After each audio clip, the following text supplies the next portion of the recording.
kolobežku si môžete pozrieť. Stojí pri stánku Equistel. Divadelníci radi privítajú.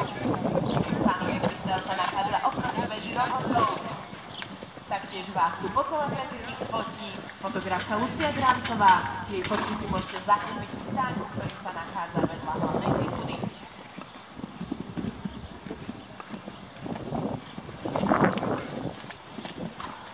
Nie len ako dozadu, ale aj telo.